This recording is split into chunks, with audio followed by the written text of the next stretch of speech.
안녕하세요, 발로띠어입니다. 스위스 다녀온 사람 중에 이상하게 이곳을 먼저 추천하는 사람은 없더라고요. 에메랄드빛 아래강과 옛 마을의 모습을 간직한 곳, 알프스산의 빙하가 녹아 만들어진 아래강을 U자형으로 둘러 마을이 형성되어 있고, 중세의 느낌을 간직한 6km에 이르는 구시가지 전체가 유네스코 세계문화유산인 곳, 알베르트 아인슈타인이 특허청 직원으로 근무하며 특수 상대성 이론 등의 대표적 업적들을 남긴 곳, 12일간의 스위스 여행 중 유일하게 아메리카노를 만나서 수혈할 수 있었던 곳, 스위스의 수도 베른입니다.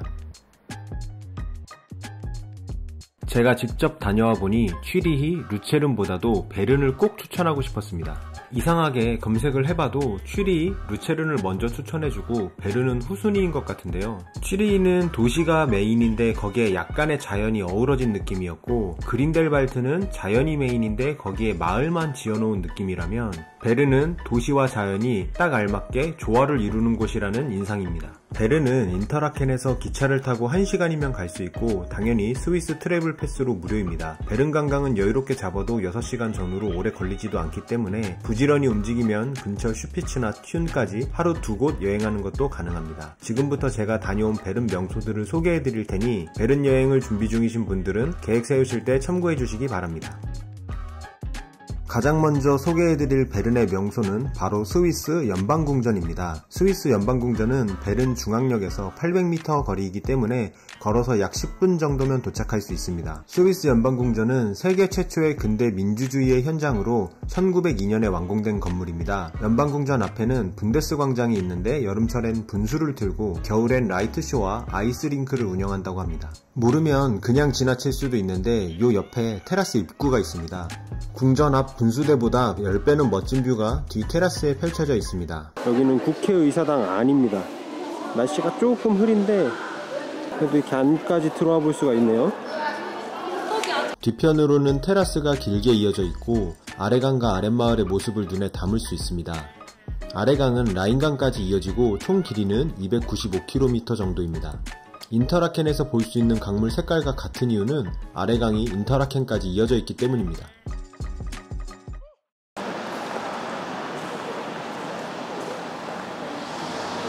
다음은 이과생이라면 반드시 가야 하는 베른 역사박물관입니다. 비 피하기도 좋습니다. 스위스 연방궁전에서 베른 역사박물관까지는 800m 거리로 걸어서 약 8분 정도이고 아래강이 보이는 다리 하나를 건너면 도착할 수 있습니다. 베른 역사박물관은 4층 규모로 석기시대부터 현재까지의 고고학, 민속학, 문화와 관련된 50만여 점에 이르는 역사적 오브제를 소장하고 있고 무엇보다 아인슈타인 박물관과 건물이 통합되어 있어 아인슈타인의 물리학자로서의 삶과 작업물에 대한 자료들을 볼 수 있습니다. 여기는 스위스 트래블 패스가 공짜고 요 스티커 주거든요. 이거 붙이면 돼요. 그 다음 짐은 이렇게 공짜로 넣으라고 락커를 빌려줍니다.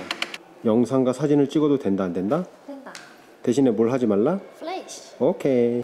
아인슈타인 뮤지엄. 모르는 설명들을 찾을 때는 이렇게 한 다음에 번역을 누르면 이게 무엇인지 알 수 있습니다.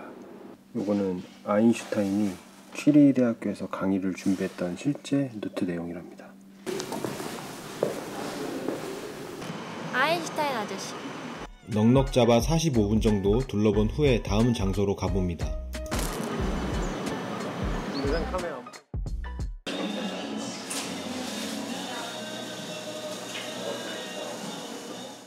베른 역사박물관에서 점심 식사를 하기 위해 시내를 거쳐 베른 중앙역 인근 레인하드로 향합니다.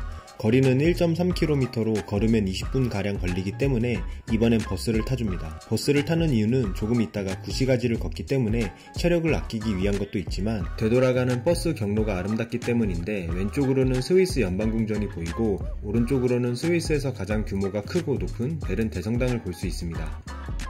레인하드는 베른 중앙역 인근에서 나름 구글 평점이 높은 가게로 빵과 커피 등을 판매합니다. 스위스는 이렇다 할 맛집 찾기가 어렵기 때문에 평점 4.6 정도라면 들어가도 무방합니다. 레인하드를 인터넷에서 찾아보니 체인점이고 100% 베른산 밀을 사용해서 그런지 맛있는데 비싸다. 샐러드, 에스프레소 2개, 약간 샌드위치 같은 빵 2개 하면 5만원. 떨어진 소금도 남기지 말고 먹어요.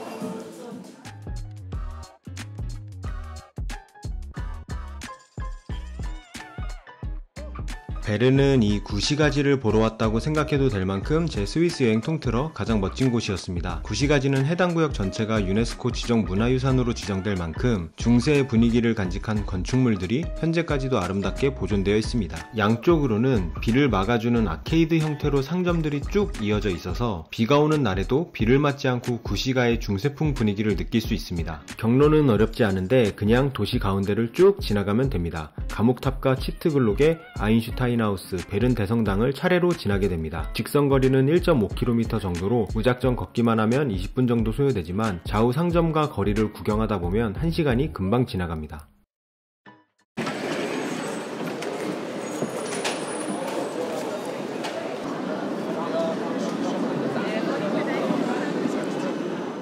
구시가지에 들어서면 가장 먼저 보게 되는 곳은 베른 감옥탑입니다. 감옥탑은 과거에는 베른시를 적으로부터 방어하기 위한 용도였지만 1405년 대화제 이후 250년간 감옥으로 사용되었습니다. 감옥탑을 지나면 치트글로게까지 중세의 시간이 흐르는 베른의 마르크트 거리 중심거리가 나옵니다.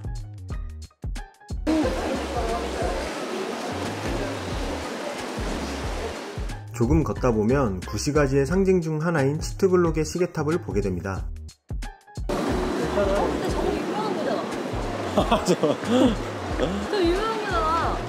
치트글록에는 베른과 구시가지의 랜드마크이자 베른에서 가장 오래된 건물로 표준시계 역할을 합니다. 치트글록의 시계탑은 13세기 초반에 건설되었고 경계, 감옥, 시계 등 다양한 역할을 했습니다. 4시 4분 전부터 시계가 울리고 정시가 되면 스위스의 상징인 곰들이 한 바퀴씩 돌아줍니다. 치트글록의 시계탑을 지나면 크람거리에 들어서는데 이곳부터 중세 느낌이 한층 강력해집니다. 크람거리 한가운데는 베른을 세운 베르톨트 5세 기념 분수대도 보입니다. 구시가지의 많은 상점들이 일요일에는 쉬기 때문에 평일부터 토요일까지 가는 게 좋습니다. 진짜 신기한 거 하나 보여드릴게요. 짠! 건물 지하 1층으로 가는 계단이 이렇게 특이하게 돼 있어요. 중간중간 보이는 이 바닥문은 과거에 창고로 쓰이던 곳이라 약간 지하 벙커 같은 느낌인데 지금은 카페, 주점, 옷가게 등 다양한 상점들로 활용되고 있습니다. 걷고 구경하다 보면 금방 지치기 때문에 구시가지에서 유명한 젤라또 가게로 들어갑니다. 라 골로사라는 젤라또 집인데 구글 평점 4.6을 떠나 진짜 맛있었습니다.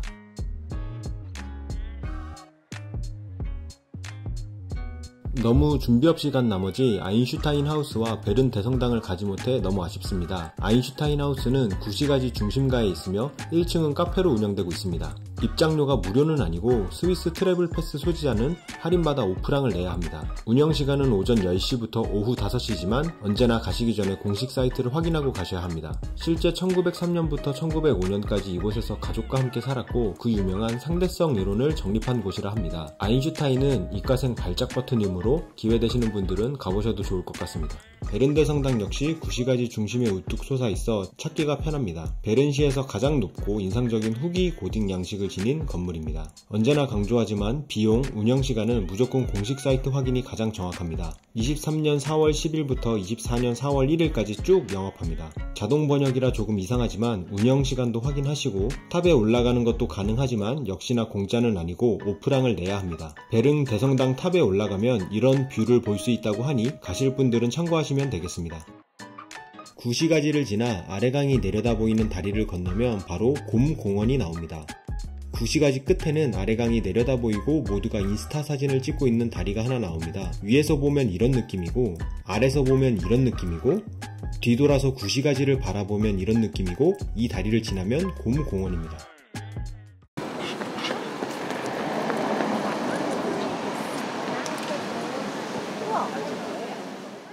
베른을 상징하는 곰을 가까이서 볼 수 있는 곰공원이 느닷없이 나타납니다. 제가 오버하는 것 같지만 정말 갑자기 이게 왜 여기 있지? 싶은 느낌입니다. 좁은 공간에 갇힌 곰이 답답해 보이지만 걱정하실 필요는 없습니다. 연결된 터널을 통과하면 6,000평방미터가 넘는 새로운 공원에서 마음껏 뛰어놀 수 있습니다. 다리 밑으로 펼쳐진 넓은 공간이 전부 곰이 자유롭게 활동할 수 있는 공원이고 관리도 엄청 깨끗합니다. 관람 비용은 무료이지만 그저 곰을 보는 것이므로 10분도 채 걸리지 않습니다. 금방 보고 마지막 코스로 이동하겠습니다.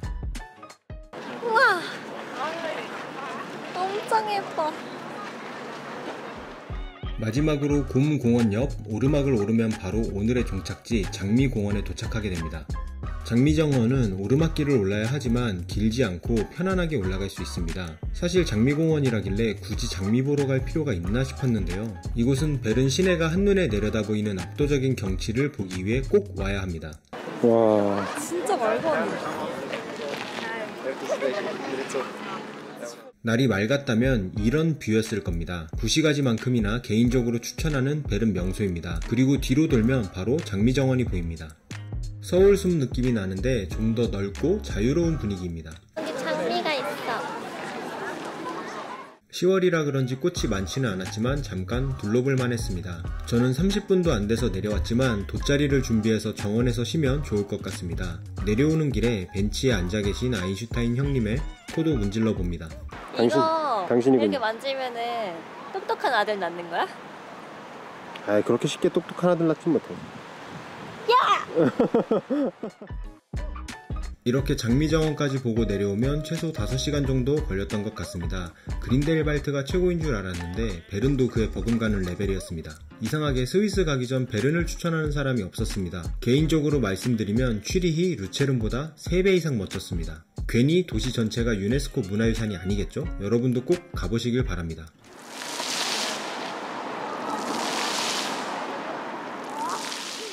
이상으로 베른 완전 정리 영상 마치겠습니다. 끝! 스위스 12일 여행 중 유일하게 아이스 아메리카노를 구한 곳 베른 스타벅스입니다. 감옥탑 바로 옆에 있습니다.